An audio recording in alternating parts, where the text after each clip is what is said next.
me chamo Nelson Wagner e hoje vamos falar um pouco sobre a história do sistema e seus fundadores. O sistema arte marcial eslava. Há relatos de historiadores romanos falando desde dos russos e seus técnicos de combate. E os eslavos estão naquela região há mais de 12 mil anos.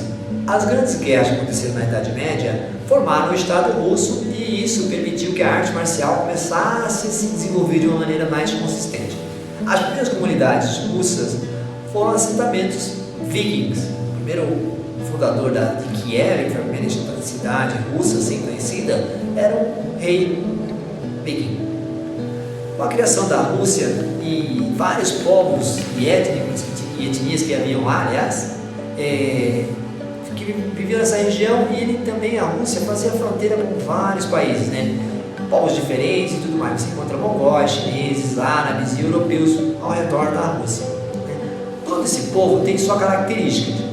E com isso, como os russos foram atacados vários povos ao mesmo tempo, e na sua história toda, cada um deles trazia, por exemplo, os chineses traziam as armas chinesas, os turcos as armas turcas e as técnicas de combate turca, e os europeus estratégia, armadura e tudo mais, né? Então cada um desses povos que invadiu a Rússia trazia suas técnicas, táticas e roupas. Também o clima, né, também influenciou bastante, geografia e clima. Então na Rússia você vê, tem montanha, tem deserto, tem gelo, tem tudo aquilo. 4 climas, né? Ártico, subártico, temperado, subtropical. A vegetação também, tundra e montanha e tudo mais, influencia tanto a tática de combate como as estratégias, né? Assim vemos que o russo tem na própria cultura dele a adaptabilidade ao clima e os povos que também atacavam. Então não seria diferente na arte marcial russa do princípio ter sido adaptabilidade.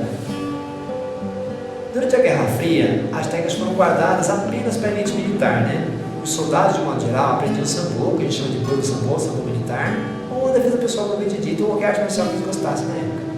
Com a queda da União Soviética, final da década de 80, essas técnicas que estavam fechadas somente para exclusivo para os militares e para o serviço secreto foram abertas para o público em geral, principalmente pelo Vladimir, que foi para o Canadá, e também pelo Mikhail Ryabin, que ficou em Moscou e continuou lá no seu trabalho.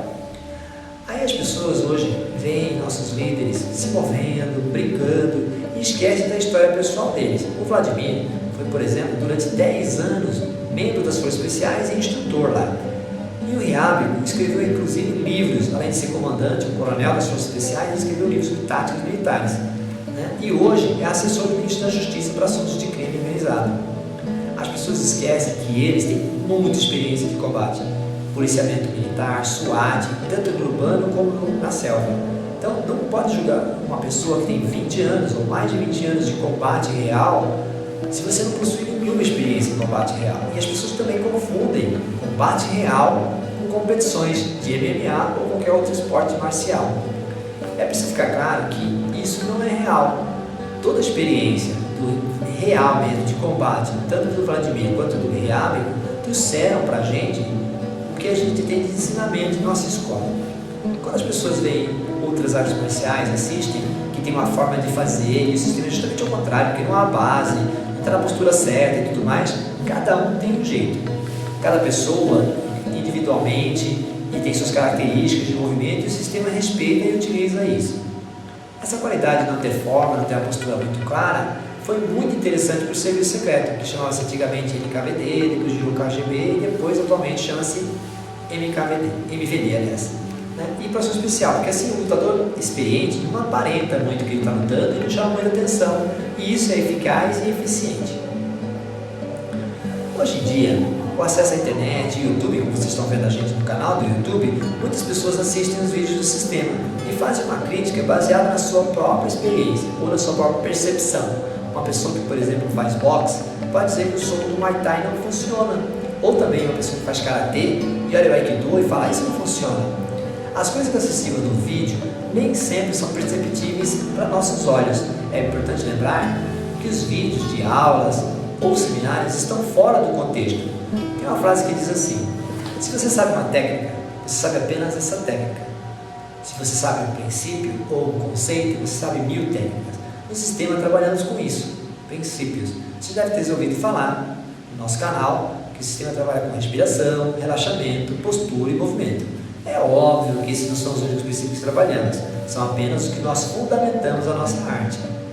Existem outros princípios, como força, alavanca, velocidade, gravidade, usar o desequilíbrio da pessoa, o que é centro de gravidade, o que são ângulos, o que é o próprio aprofundamento, né? Ou seja, o que quer dizer cada um dos princípios, dos 4 que a gente trabalha. Com isso também, no sistema, nós não temos faixas. A gente entende que quando você se move com a qualidade que nós preconizamos, você já é um guerreiro. Não importa que faixa você é e que técnica você sabe, e sim como você se move. Tem gente que se esconde atrás das faixas, né? Tem gente que não tem faixa alguma e tem muito conhecimento marcial, e tem outras pessoas que não sabem nada e estão com uma faixa preta na cintura e se escondem atrás dela. Os ensinamentos do sistema são feitos de uma maneira lúdica. Os ludos eram onde os guerreiros gladiadores romanos eram formados. E quer dizer jogo. Então a gente tem essa questão lúdica, essa questão de jogo, e é uma brincadeira, a pessoa não tem o estresse, não ficar tenso, não ter aquela carga, mas mover de maneira fluida. Tudo isso influencia no modo de aprendizado do sistema. Preconiza a individualidade da pessoa. Cada pessoa tem um corpo, peso, tamanho, altura, história, suas experiências pessoais e uma forma de reagir a um estresse ou a um determinado estímulo ou situação que difere de outras, e o sistema respeita essa individualidade. Então, dá para ver como o sistema é diferente e o que ele abrange. Assistam nossos vídeos, façam perguntas para a gente vai ter o prazer de responder e tirar essas dúvidas e tirar também essa ideia de que nós não sabemos arte marcial.